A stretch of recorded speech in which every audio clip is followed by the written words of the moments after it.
इसके विपरीत इससे पहले हमने बताया था कि किसी एपी को लिखने के लिए मिनिमम 2 जानकारी होनी चाहिए। प्रथम पद का ज्ञान होनी चाहिए और सार्वंतर का हमें ज्ञान होनी चाहिए। इसके विपरीत अगर दी हुई संख्याओं की सूची दी हुई हो तो क्या आप बता सकते हैं कि दी हुई संख्याओं की सूची एपी में है या नहीं है? तो इसके लिए जस्ट आप क्या करेंगे, क्रमागत पदों का अंतर निकालेंगे। अगर क्रमागत पदों का अंतर बराबर हो तो वो एपी में होगी, अगर बराबर नहीं हो तो एपी में नहीं होगी। ठीक है। फॉर एग्जाम्पल अभी हमने एक एपी कंसिडर किया 6, 9, ठीक है, 12, 15, ठीक है, 18, 21 ... एक हमने एपी कंसिडर किया। दूसरा एपी हमने कंसिडर किया 5, 9, 10, 12, 13 ... तीसरा हमने कंसिडर किया, चलिए तो ही काफी है। तो हमें पता करनी है कि संख्याओं की यह सूची क्या एपी में है या नहीं है। तो सबसे पहले आप क्या करेंगे, क्रमागत पदों का अंतर निकालेंगे। क्या क्रमागत पदों का अंतर बराबर है? तो ये तो हो गई प्रथम पद A1, ये हो गई A2, ये A3, ये A4, 5, ये 6, ये A1, A2, A3, A4, A5। तो फर्स्ट प्रॉब्लम में A2 माइनस A1 निकालेंगे। A2 माइनस A1 9 माइनस 6 3, फिर A3 minus A2 12 minus 9 3, A4 minus A3 15 minus 12 3, A5 minus A4 18 minus 15 3, A6 minus A5 21 minus 18 3। देखिए प्रत्येक condition में क्या है, 2 क्रमागत पदों का अंतर बराबर है, जो कि सार्व अंतर के बराबर होता है, जिसे आप डी भी कह सकते हैं। इसे क्या कह सकते हैं, डी। ये डी है तो ये बराबर है। इसलिए दिया हुआ संख्याओं की सूची अर्थमेटिक प्रोग्रेशन में है, एपी में है, जिसका सार्व अंतर डी 3 है और प्रथम पद 6 है। ठीक है। नेक्स्ट क्वेश्चन देखिए, सेकेंड में देखेंगे A2 माइनस A1 कैलकुलेट करेंगे। A2 माइनस A1 तो ये 9 माइनस 5 ये 4 है। फिर A3 माइनस A2 लिखेंगे, ये 10 माइनस 9 1 है। फिर आप कैलकुलेट करेंगे A4 माइनस A3 12 माइनस 10 ये 2 है। फिर आप कैलकुलेट करेंगे A5 माइनस A4 13 माइनस 12 ये 1 है।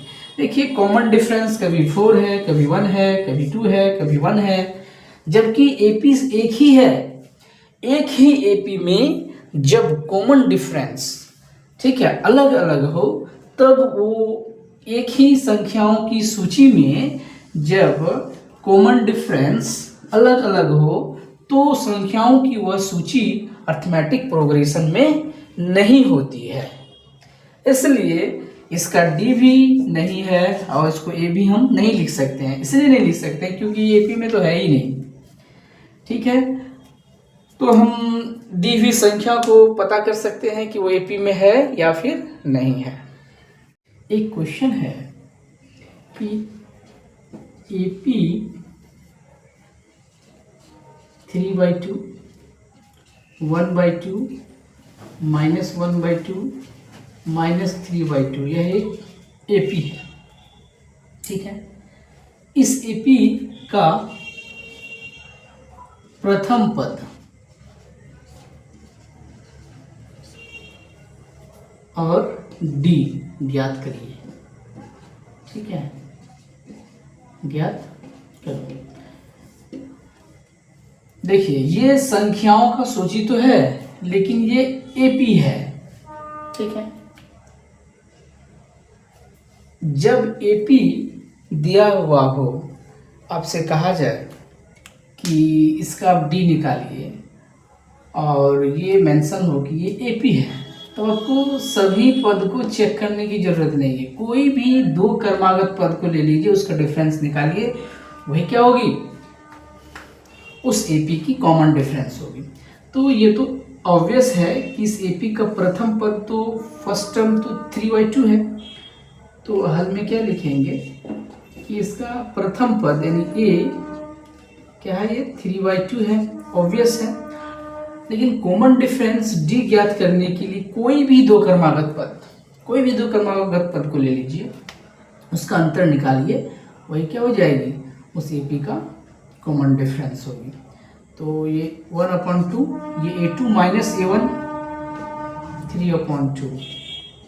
तो इसको जो सॉल्व करेंगे कितनी होगी, ये 2 और 1 माइनस 3 माइनस 2/2 कैंसिल होकर के -1।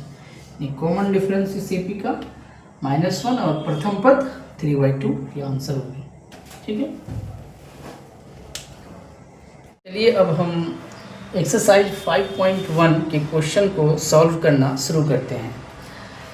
कि फर्स्ट क्वेश्चन है, निम्नलिखित स्थितियों में से किन स्थितियों में संबंध संख्याओं की सूची एपी में है और क्यों है।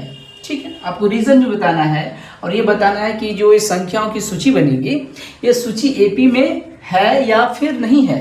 ठीक है, तो पहला क्वेश्चन है कि प्रत्येक किलोमीटर के बाद का टैक्सी का किराया, ठीक है, प्रत्येक किलोमीटर के बाद यानी 1 किलोमीटर के बाद टैक्सी का किराया, जबकि प्रथम किलोमीटर का किराया 15 रुपया है।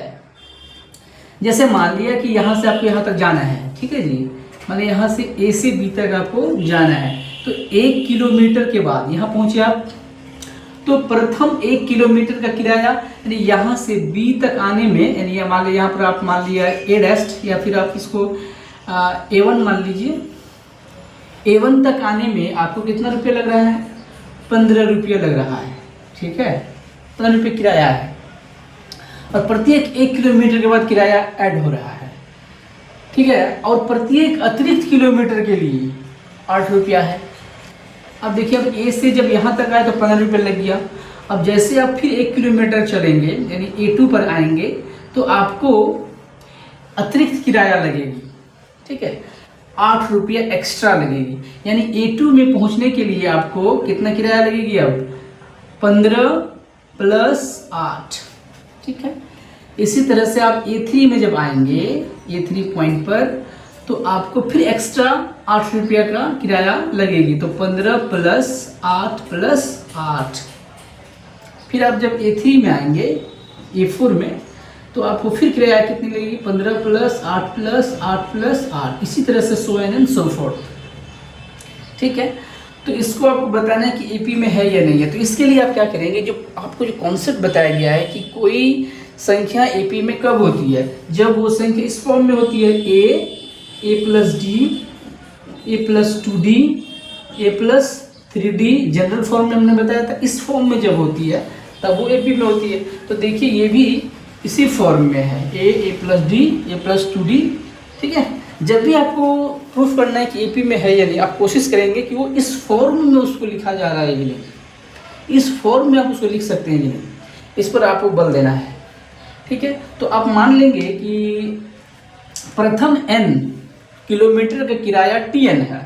अगर हम मानते हैं, मान लेते हैं, माना कि प्रथम, ठीक है, n किलोमीटर का किराया, मान लिया किराया Tn रुपया है, Tn रुपया है। ठीक है, तो T1 बराबर कितना हो जाएगा ये, T1 बराबर तो आपको 15 रुपया होगा, T2 तो 15 + 8, T3 तो 15 + 8 + 8, T4 15 + 8 + 8 + 8। आप जब इसको लिखेंगे, संख्याओं की सूची बनाएंगे, तो कुछ भी इस तरह से दिखेगा, 15 और 8 23, फिर ये 23 और 8 31 और फिर 8 39 डॉट डॉट डॉट। देखिए एक एपी बना रहा है। क्यों एपी बना रहा है? क्योंकि इसका कॉमन डिफरेंस डी प्रत्येक बार क्या आ रहा है? 8 आ रहा है। देखिएगा डी को निकालिएगा 23 माइनस 15 8 आ रहा है। फिर अब इस कॉन्जुगेटिव टर्म को लिखेंगे 31 माइनस 23 ये भी 8 आ रहा है। फिर अब इस कॉन्जुगेटिव टर्म का डिफरेंस निकालेंगे 39 माइनस 31 ये भी 8 आ रहा है। इसीलिए दिया हुआ जो स्थिति है वो एपी में है।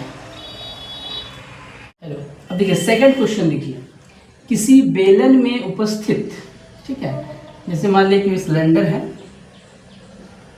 किसी बेलन में उपस्थित, इस बेलन में उपस्थित हवा की मात्रा, ठीक है, उसको देखना है कि वो एपी में है कि नहीं।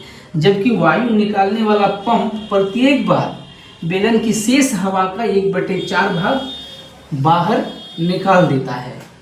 मतलब अगर हम मान लें कि इस पूरे बेलन में भी वॉल्यूम किसका है? हवा है। भी वॉल्यूम है, हवा की मात्रा कितनी है? भी वॉल्यूम है, भी है, टोटल अमाउंट भी है, ठीक है। तो हमको ये प्रूफ करना है कि प्रत्येक बार जब हवा की मात्रा उसको निकाली जाती है बाहर शेष भाग का, तो उससे जो संख्या बनेगी तो वो संख्या एपी में है। तो इसके लिए जो एपी की जो कंडीशन है, क्या कंडीशन है कि ए प्लस डी, ए प्लस 2d, ए प्लस 3d, अगर इस फॉर्म में वो संख्या आती है तो हम कहेंगे कि वो एपी में है। अगर नहीं आती है तो एपी में नहीं है। तो इसके लिए पहले हम संख्या को लिखेंगे प्रथम बार, यानी कि जब जैसे फर्स्ट बार निकालते हैं उसको पहला टर्म मानेंगे, ठीक है। यानी हमने T1 माना, फर्स्ट टर्म माना कि टोटल जो वॉल्यूम है उसको हमने क्या माना? फर्स्ट टर्म, तो वो V हो गई, ठीक है। अब T2 जो मैं निकालूंगा T2, तो इसका कितना निकालूंगा? प्रथम बार जब निकाला जाएगा एयर तो उसका कितना अमाउंट निकाला जाएगा? टोटल एरिया का, टोटल वॉल्यूम का, टोटल जो वॉल्यूम होगी उसका 1/4, यानी V/4 हो जाएगा वॉल्यूम, ठीक है। ये बाहर आ जाएगा, तो ये वॉल्यूम बाहर आ जाएगी। तो ये वॉल्यूम जो बाहर आ जाएगी तो बचेगी कितनी वॉल्यूम? कितनी वॉल्यूम बचेगी जी? तो V/4 को जब हम बाहर निकाल लेंगे, देखिए प्रत्येक बार बेलन का 1/4 भाग बाहर आ जाता है, 1/4 भाग। उस समय जितनी वॉल्यूम होगी उसका 1/4 भाग बाहर आ जाता है। तो V/4 भाग तो हमने इसका बाहर निकाल लिया, तो बचा कितना? ये जो है मान लिया इतना बच गया, इतना बचा, ये V/4 भाग है, इसको भी हमने बाहर निकाल लिया। तो टोटल बचा कितना? तो वो बचेगा कितना जी? V माइनस, यहाँ माइनस कर देते हैं, V माइनस V/4 यानी कि 3V/4, इतना वॉल्यूम बचेगा, ठीक है। तो बचा हुआ अमाउंट कितनी हो जाएगी तब? 3V/4। फिर तीसरे राउंड में क्या करेंगे? फिर तीसरे राउंड में फिर इसका जो फिर बचा हुआ अमाउंट है उसका फिर हम क्या करेंगे? 1/4 बाहर कर देंगे। तो फिर इसका 1/4 आप जब बाहर करिएगा तो हो जाएगा 3V/16।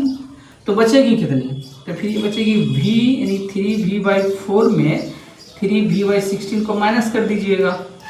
तो 4 × 12, 4 × 16, यानी 12V माइनस 3V/16, 12V में 3V चल जाएगा तो कितनी बच जाएगी?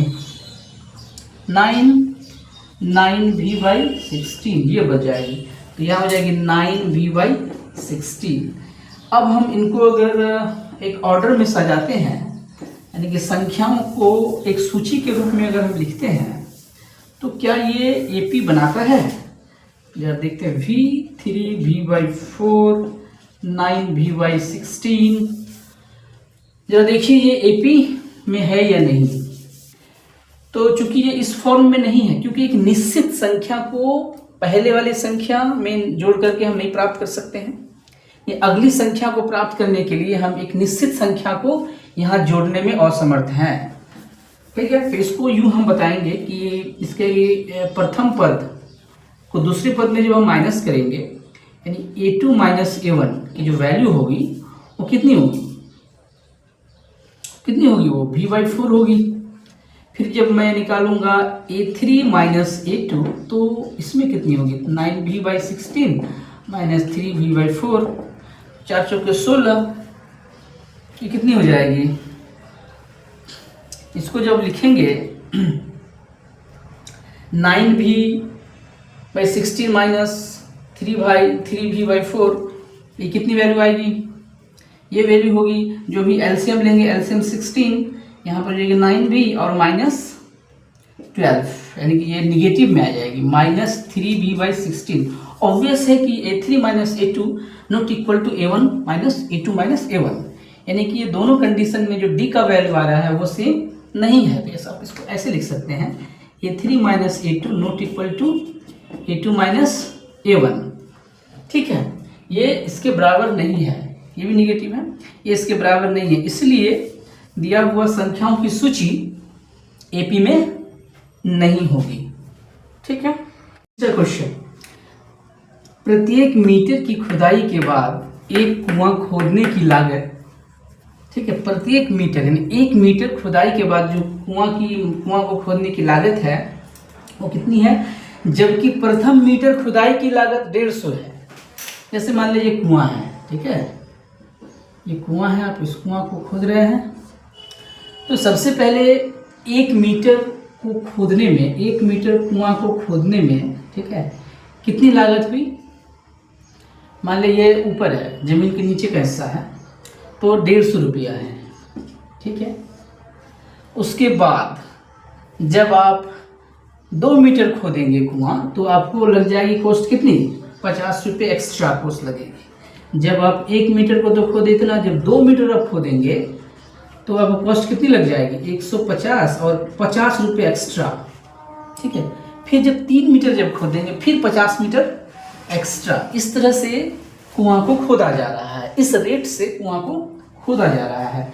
तो 1 मीटर, फिर 2 मीटर, फिर 3 मीटर, 4 मीटर, 5 मीटर कुआं को खोदने में जो लागत आएगी, तो क्या वो एपी बनाएगी, क्या वो एपी में होगी वो संख्याओं का सूची? इसी को चेक करना है। तो देखिए, अगर ये इस फॉर्म में है, a प्लस डी फिर d यानी 2d, फिर a plus D plus d, जैसे 1 किलोमीटर, प्रथम 1 किलोमीटर के लिए ये खर्च, मान लिया a इक्वल टू खर्च है, प्रथम खर्च है, 1 मीटर को खोदने के लिए मान लिया a 150 है, तो फिर d कितनी हो जाएगी तब, फिर ये 50 रुपया। तो a प्लस डी यानी कि ये 2 मीटर और ये 3 मीटर की जगह पर है और ये 4 मीटर की जगह पर है। ठीक है, अगर इस तरह से ये एपी बनाएगी तब ये किसमें होगी, ये इस तरह संख्याओं की सूची होगी तब वो एपी में होगी। ठीक है, तो देखिए तीसरे मीटर को खोदने में कितनी लागत आएगी, तो ए तो 150 है, ये 50 और ये फिर 50, इतना जोड़ना पड़ेगा आपको। ठीक है, तो देखते हैं, तो फर्स्ट टर्म तो आपका 150 ही होगी, T1, T2 कितनी होगी, तो 150 और फिर प्लस 50, T3 कितनी होगी, 150 फिर प्लस 50 फिर प्लस 50, T3 कितनी होगी, T4 कितनी होगी, 150 प्लस 50 प्लस 50 प्लस 50। तो देखिए, तो ये संख्याओं की सूची को किस तरह से लिखा जा सकता है, 150 प्लस 50 200, ठीक है, 150 प्लस 50 250, इसको किस तरह लिख सकते हैं, 250, ये 200, 250 300। तो इस तरह से रुपये को इस तरह से हम क्या कर सकते हैं, लिख सकते हैं। तो क्या ये एपी में है, तो एपी के लिए क्या करना है, कॉन्जुगेटिव टर्म्स का डिफरेंस चेक करनी है। तो देखिए T2 माइनस T1 यानी 200 माइनस 150 क्या आ रहा है, 50 आ रहा है। T3 माइनस T2 इसको भी चेक करिए, 250 माइनस 200 ये भी देखिए 50 आ रहा है। T4 माइनस T3 इसको भी चेक करिए, T4 माइनस T3 यानी 300 माइनस 250 देखिए 50 आ रहा है। देखिए ऑलवेज कॉमन डिफरेंस सेम आ रहा है, इसलिए क्या है, ये रुपयों की जो सूची है वो एपी में है।